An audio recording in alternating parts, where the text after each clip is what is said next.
Om Swastiastu, Assalamualaikum warahmatullahi wabarakatuh, Shalom, Namo Buddhaya, dan salam sejahtera untuk kita semua. Kami dari kelompok 1C pada kesempatan kali ini akan membawakan materi mengenai pengaruh pemberian ekstrak Hermensia illucens dan Moringa oleifera terhadap imunoglobulin G dan kadar darah pada genjik sebagai pengganti kolostrum induk. Next slide.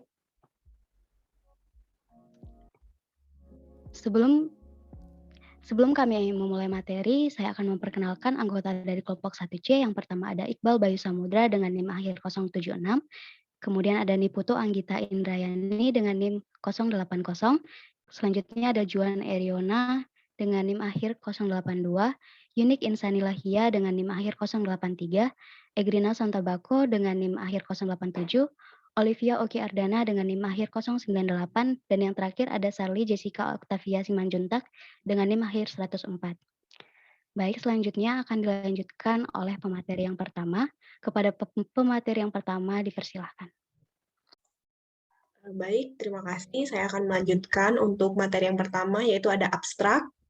Pada kolostrum babi, tingkat kekentalan material dan proteinnya tinggi, tetapi kandungan lemak dan laktosanya cenderung rendah. Dalam penelitian ini, pembuatan milk replacer sangat diusahakan memiliki materi penyusun yang sama agar kebutuhan nutrisi dari genjik dapat bertahan selama neonatal.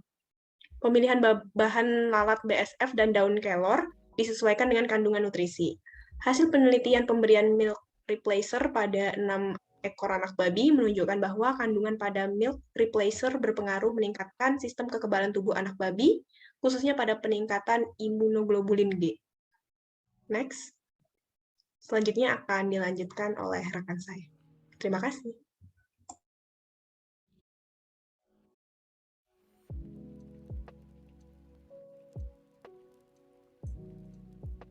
Baik, izin melanjutkan dari pemateri yang sebelumnya.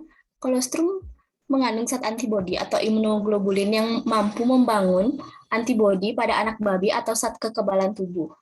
Namun beberapa waktu belakangan ini banyak peternak babi khususnya di daerah Bali serta di beberapa daerah lainnya mengeluhkan mengenai tingginya angka kematian anak babi serta lambatnya pertumbuhan anak babi prasape. Gejala klinis yang sering muncul pada anak babi seperti diare yang disebabkan oleh kuman E. coli atau terinfeksi oleh cacing. Selain karena faktor lingkungan, hal itu juga disebabkan oleh pemberian kolostrum induk yang tidak maksimal diperoleh oleh anak babi. Maka dari itu, untuk mengatasi keluhan dari peternak tersebut, kami mengaitkan masalah tersebut dengan inovasi pemberian campuran lalat BSF dan daun kelor sebagai pengganti dari kolostrum induk babi. Next slide.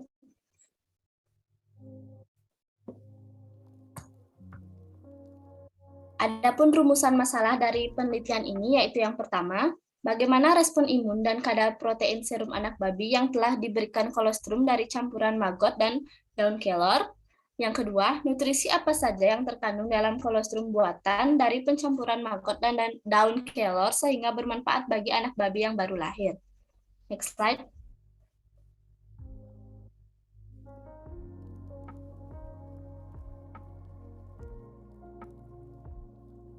Adapun tujuan dari penelitian ini adalah penelitian ini diharapkan mampu mengungkapkan adanya kemungkinan pencampuran maggot dan daun kelor dapat menggantikan kolostrum pada babi. Urgensi penelitian adalah untuk mengatasi masalah tingginya kematian atau rendahnya angka pertumbuhan anak babi pada anak babi yang baru lahir. Next slide.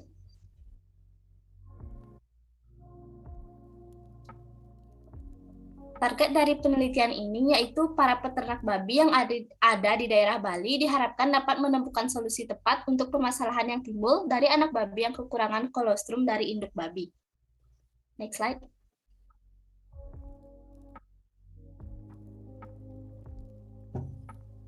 Selanjutnya adalah manfaat.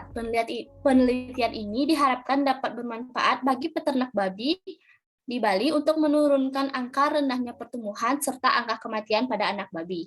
Selain itu, diharapkan bahwa dengan inovasi baru ini dapat bermanfaat bagi peternak maggot atau bahkan membuka lapangan pekerjaan baru pada bidang ini.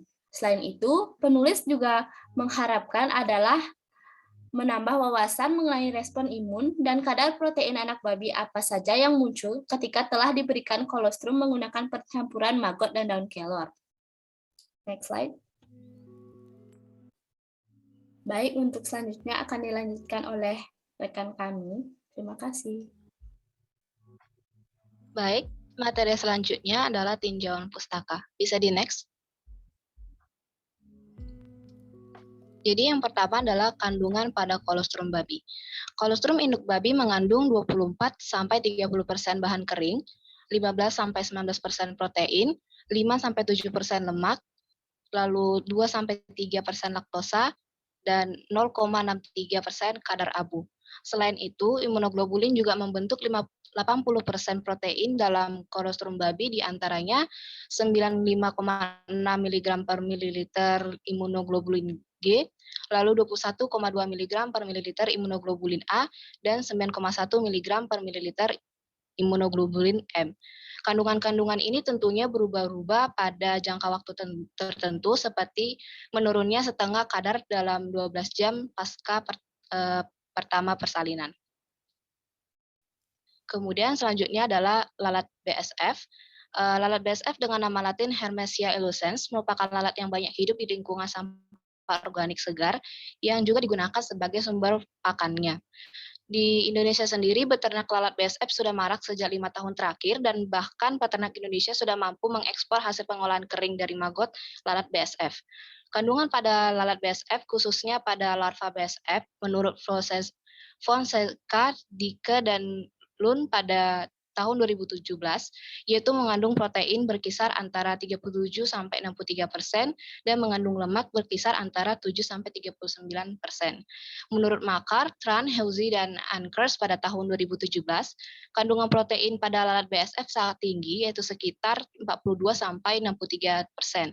Selain itu juga mengandung 6,9 kalium, 246,0 mangan, 1,37 besi, 108 seng, 6,0 tembaga, 9,0 sampai dengan 4,0 fosfor, lalu kalsium dengan kadar 75,6 dengan rataan 17,1, natrium 1,3, dan magnesium 3,90. Sekian dari saya, selanjutnya akan dijelaskan oleh rekan saya. Bahan selanjutnya adalah daun kelor atau biasa disebut dengan bahasa Latin Moringa olivera. Jadi spesies ini mudah ditemukan di seluruh dunia, karena itu kami memilih bahan tersebut, yaitu di Asia, Afrika, Amerika Utara, Amerika Tengah, Karibia, Amerika Selatan, dan Oceania. Produk daun kelor juga bermanfaat untuk peningkatan imunitas karena kandungan flavonoidnya.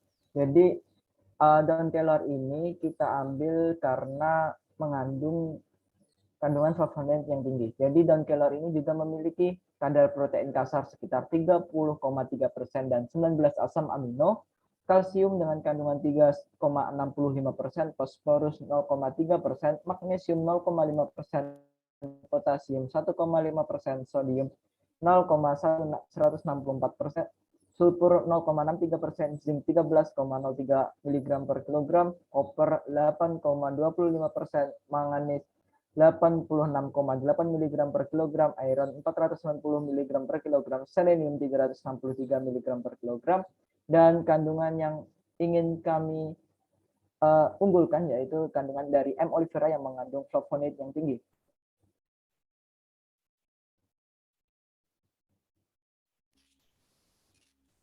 Selanjutnya ada bab 3 tentang metodologi penelitian tes lagi.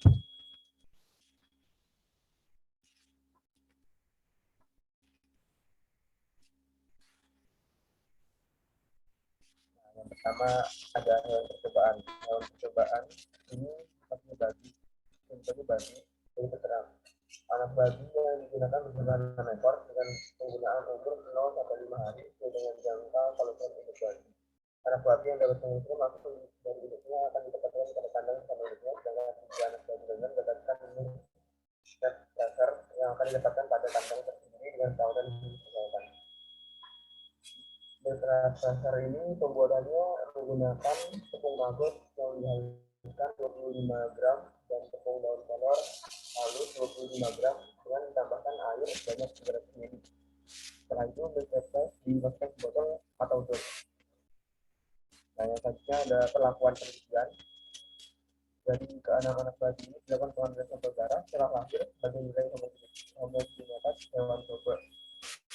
Setelah itu secara cepat keenam anak babi diusahakan mendapatkan makanan pertama. Darah babi dapat kolostrum langsung tetap diawasi dengan diberikan tanda berupa warna pada telinganya, dan untuk ketiga babi lainnya mendapatkan milk replacer diberikan menggunakan dot.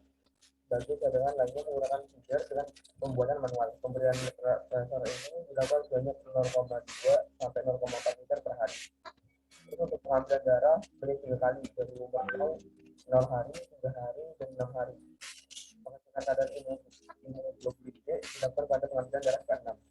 Dan terus yang terakhir perhitungan hasil coba analisis data diberikan dengan bagi gene dengan menggunakan metodologi ANOVA.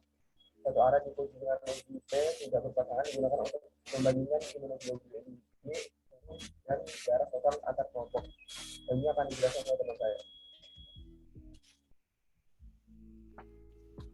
Baik, selanjutnya kita masuk ke bab 4, yaitu hasil dan pembahasan. Next slide.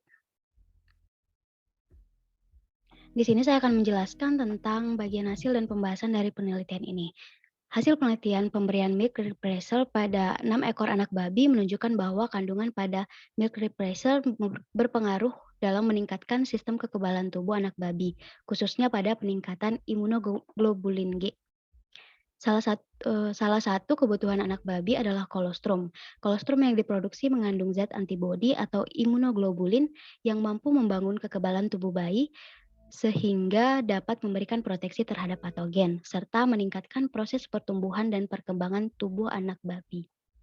Pada imunoglobulin di kolostrum induk babi setidaknya mengandung 80% protein yang sangat dibutuhkan anak babi dalam memenuhi nutrisi tubuhnya.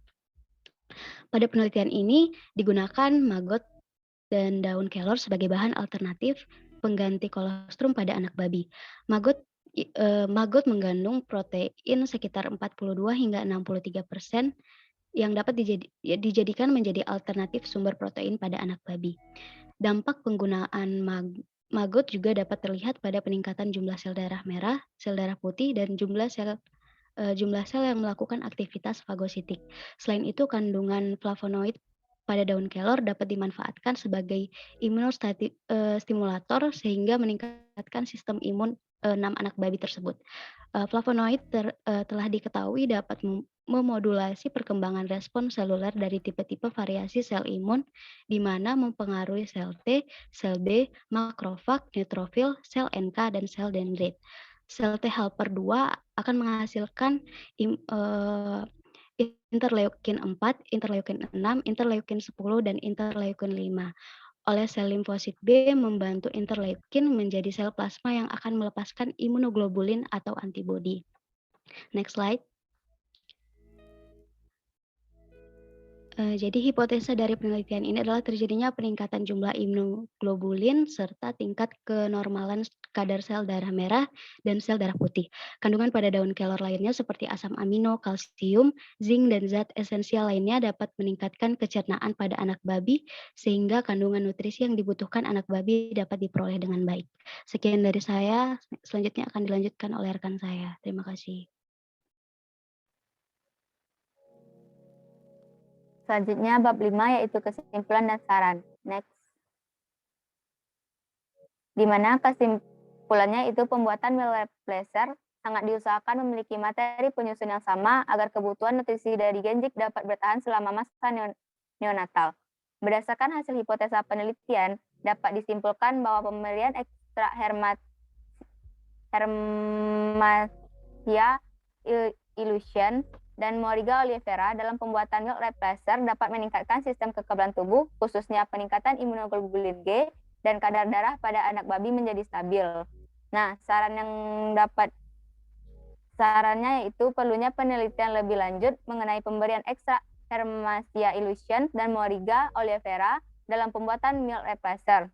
Hal tersebut bertujuan untuk membuktikan pengaruh ekstrak Hermatia illusion dan Moringa oleifera terhadap peningkatan imunoglobulin dan kadar darah pada anak babi.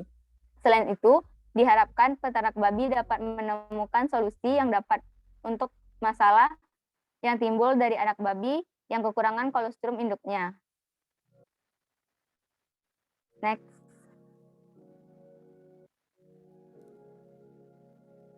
Baik, sekian pemaparan materi dari kelompok 1C. Jika ada kesalahan dan kekeliruan dalam penyampaian materi ini, kami mohon maaf. Semoga materi yang kami sampaikan dapat bermanfaat bagi kita semua. Akhir kata, saya tutup dengan Parmesanti. Om Santi Santi Santi Om. Terima kasih.